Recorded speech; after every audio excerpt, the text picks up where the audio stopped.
In this video, I will show you how to overlap letters in Illustrator. We begin in a new Adobe Illustrator document, and to apply the overlap letters effect, the first thing we need to do is go to the top menu of the page, and among all these options, we click on Window. Next, in the drop-down menu that appears afterward, we go to the top section where the Toolbars option is located, and click on it. Another panel will appear on the right, and here we must click on Basic. Automatically, the toolbar will now be displayed on the left side of our dartboard, and the first step is to create our text. Pay close attention here, because we must create it with specific settings. To do this, we click on the text tool, make a click anywhere on our artboard, and now be very careful, we do not write anything yet. This is because we first need to configure the text and then write it, in this order. To do this, we go to the top menu of our page, and just like before, we click on Window. Here we also position ourselves in the top section where the control text is located, and click on it so that the top control bar is displayed. As you can see, this control bar is automatically shown right above the artboard, and we go to the section Labeled Character. Here we are going to determine the typeface we will use so that this overlap text effect works, and I recommend that you use the same typeface as I do, because otherwise the effect may not work if you use a font that is very thin. Here I enter the Callisto MT typeface, and among the results that appear, I am going to choose the very first one and click on it.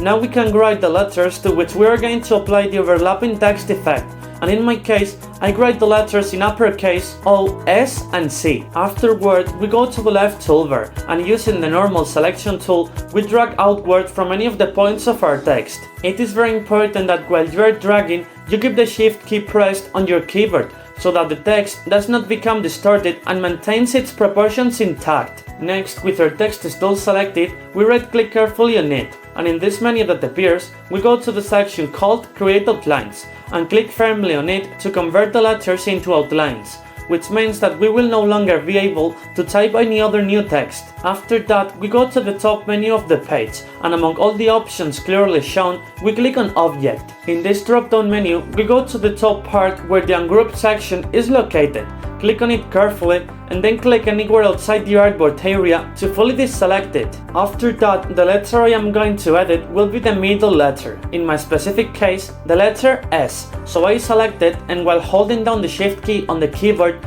drag it outward to increase its size without becoming distorted in any way. Next, we start selecting the other remaining letters and place them carefully in the position we want them to have in order to later properly apply the overlapping text effect. Once we have the position fully fixed, we press Ctrl A on our keyboard to select all the letters.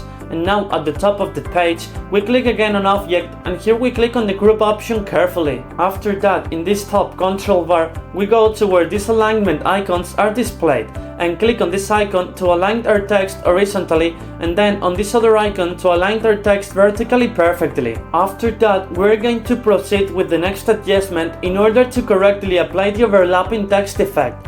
We have to move carefully to the top of the page where Window is located. In this menu that drops down, we scroll all the way to the very bottom where this downward pointing arrow is, and click on it as many times as necessary until the section called Swatches is fully displayed, and we then select it. After that, with our letters still selected, we click on the white color in the Swatches panel, and this adjustment is absolutely essential. As you can clearly see, if we click outside the artboard, these letters completely disappear, and in order for them to remain clearly visible, we do the following. We go back to the top menu of the page and click on the section called View.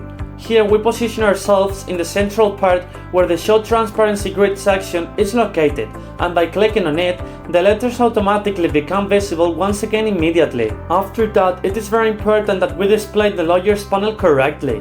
To do this, we need to go back to the top menu of the page and enter the Windows section carefully. Here we go to the central part, click on the Lawyers text, and this panel is now displayed clearly on the right side of the artboard. Now, with our letters fully selected, we right-click on them and ungroup them completely once and for all.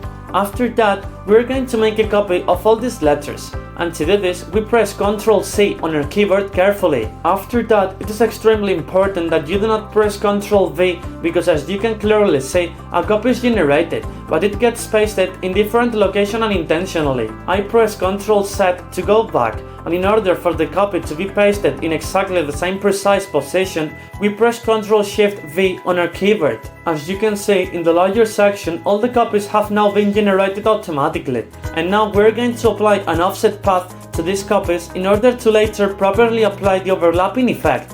To do this, we go to the top menu of the page and click on Object. Then in this drop-down menu, we go to the central part where the path option is located.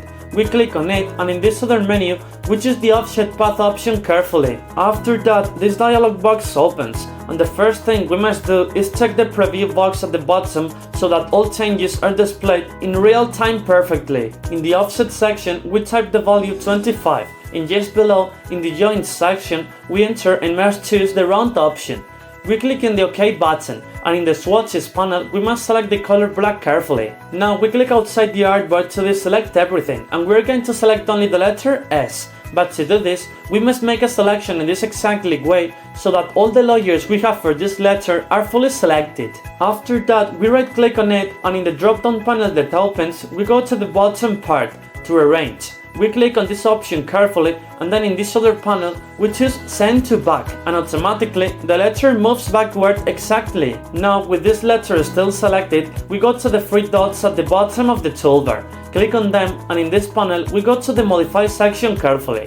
Here we click on the knife tool carefully, and we then click on these three dots again to properly close this panel completely. In my case, since I want this specific part of the letter S to be above the letter O, what we have to do is to make a precise cut on the letter S on both sides of the letter O, exactly like this. After that, with the regular selection tool, we click on a point outside the artboard to fully deselect everything. And now we make a careful selection that only includes the area of the letter S that we specifically want to overlap. We right click, press on Arrange, then click on Bring to Front, and that could be it.